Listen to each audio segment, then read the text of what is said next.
मैं बजरंगबली को समझने का प्रयास कर रहा हूँ। मुझे ऐसे दिखे, मुझे लगा बड़ी चंचलता थी उनके अंदर। उनको किसी की भावना से, धार्मिक भावना से कोई लेना देना नहीं है।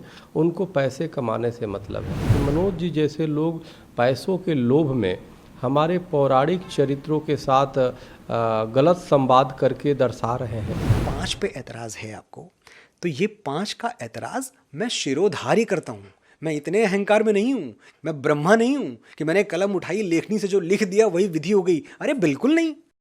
आदि पुरुष पर बवाल होने के बाद अब लगता है कि मनोज मुंतशिर को अपनी गलतियों का एहसास हो चुका है।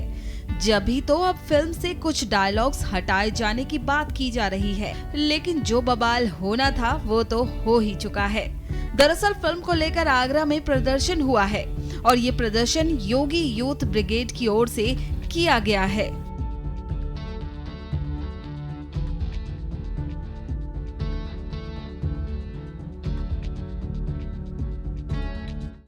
प्रोटेस्ट देखिए, ये जो फिल्म आदि पुरुष यहाँ मेहर टॉकीज में लगी हुई है, योगी यूथ ब्रिगेड के तत्वाधान में हम यहाँ फिल्म का विरोध कर रहे हैं। केंद्र सरकार से मांग करते हैं कि इस प्रकार की फिल्म पर प्रतिबंध लगना चाहिए, सूचना प्रसारण मंत्रालय को संज्ञान लेना चाहिए और सेंसर बोर्ड जो भांग के नशे में कार्य कर रहा है इसको भी होश में आ जाना चाहिए। लगातार हिंदू विरोधी पिक्चरों को अनुमति दी जा रही है रिलीज करने की, इसे किसी भी कीमत पर हम बर्दाश्त नहीं करेंगे। हम इस फिल्म के माध्यम से प्रभु श्री राम जी को, माता सीता जी को, हनुमान जी को, लक्ष्मण जी को और रावण को अपमानित करने का कृत्य किया गया। तोड़ मड़ोकर चीज़ों को पेश किया गया है, कार्टून बना दिया गया, हमारे धर्म को मजाक बना दिया गया है। अगर इनमें हिम्मत है तो किसी अन्य मजहब के साथ ऐसा करके देखें, इनका सरतंत्र जुदा हो जाएगा। हम मांग करते हैं कि इस फिल्म पर प्रतिबंध लगाया जाए, अन्यथा हिंदुओं का जो धैर्य है उसकी जो परीक्षा जिस प्रकार ये ली जा रही है, अगर हिंदुओं का धैर्य फूट गया, आक्रोश पनप गया तो इन पर संभालने से स्थिति भी नहीं संभलेगी। हम इतनी मांग करते हैं कि इस फिल्म पर जो है प्रतिबंध लगाया जाए और जो इसकी टीम है इस आदि पुरुष मूवी की, उसका जूतों से स्वागत करेंगे यहाँ पर आगरा में अगर आ गई तो।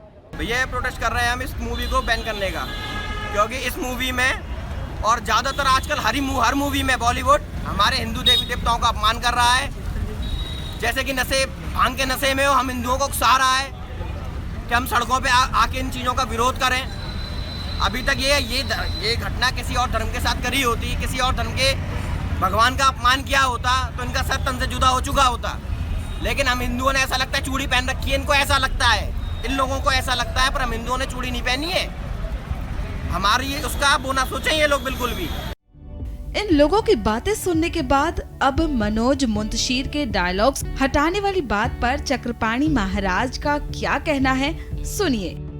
देखिए, वर्तमान में जिस प्रकार से हालात चल रहे हैं, इसमें जो फिल्म के बनाने वाले लोग हैं, लिखने वाले लोग हैं, ये अच्छी तरह जानते हैं कि सस्ती लोकप्रियता कैसे लिया जाए, क्योंकि प्रचार करने में उनको पैसे बहुत खर्च करने पड़ते हैं।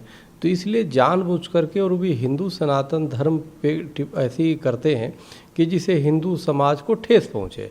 उनको किसी की भावना से, धार्मिक भावना से कोई लेना देना नहीं है। उनको पैसे कमाने से मतलब है। और हमें पता चला है कि वो मनोज मुंतशिर शुक्ला हैं, उन्होंने इस चीज़ इनको लिखा है। पहले भी बड़े अच्छे उन्होंने लिखा है, 2-4 मैंने जो सुना है। तो इससे भी बड़ा दुर्भाग्यपूर्ण कुछ नहीं हो सकता कि मनोज जी जैसे लोग पैसों के लोभ में हमारे पौराणिक चरित्रों के साथ गलत संवाद करके दर्शा रहे हैं। इससे बड़ा निंदनीय कुछ नहीं हो सकता।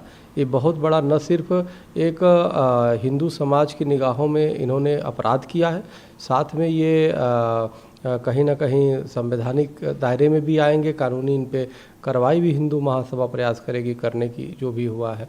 और उसके साथ इन्होंने बहुत बड़ा पाप भी किया है। 5 पे ऐतराज़ है आपको, तो ये 5 का ऐतराज़ मैं शिरोधार्य करता हूँ। मैं इतने अहंकार में नहीं हूँ, मैं ब्रह्मा नहीं हूँ कि मैंने कलम उठाई, लेखनी से जो लिख दिया वही विधि हो गई। अरे बिल्कुल नहीं। मैं राम तत्व को समझने का प्रयास कर रहा हूँ, मैं बजरंगबली को समझने का प्रयास कर रहा हूँ। मुझे ऐसे दिखे, मुझे लगा बड़ी चंचलता थी उनके अंदर। मुझे लगा वो राम नहीं थे, वो बजरंगबली थे, राम भक्त थे। तो वो ह्यूमर लेके आते हैं राम कथा में, वो उसको बहुत रोचक बनाते हैं। उनके अंदर पर्वतों जैसा बल है, उनके अंदर हजारों अश्वों का वेग है। बल बुद्धि विद्या के देवता हैं, ऐसा नहीं कि उनकी कोई बुद्धि कम है। लेकिन इसके बावजूद जब वो बातें करते हैं बड़ी सरलता से बात करते हैं, बड़े सहजता से बात करते हैं, बड़ी निश्चलता से बात करते हैं, बालक स्वभाव है उनका। जब आप रामानंद सागर जी की भी रामायण देखें तो जब वो खड़े हुए हैं रावण के दरबार में और उनसे पूछता है रावण कि तूने ये उत्पात क्यों मचाया, पूरी मेरी वाटिका उजाड़ दी, अशोक वाटिका। तो कहते नहीं, मुझे तो भूख लगी थी और मैं 100 योजन का समुद्र पार करके आया था, भूख लगी थी, मुझे फल दिखे, मैंने खा लिए और फल खाने में टूट टाट गया सब कुछ। ये देख रहे हैं आप, क्या ऐसा भगवान श्री राम बोलेंगे? भगवान श्री राम जो बोलेंगे दार्शनिकता से बोलेंगे। फिल्म आदि पुरुष को जो लोग देख रहे हैं वो विवादित डायलॉग्स की वजह से निराश हैं। अब मनोज मुंतशिर ने दावा किया है कि फिल्म से वो डायलॉग्स हटाएंगे। खैर, अब फिल्म में बदलाव के बाद देखा जाएगा कि क्या लोग फिल्म पर पहले जैसा भरोसा दिखा पाएंगे।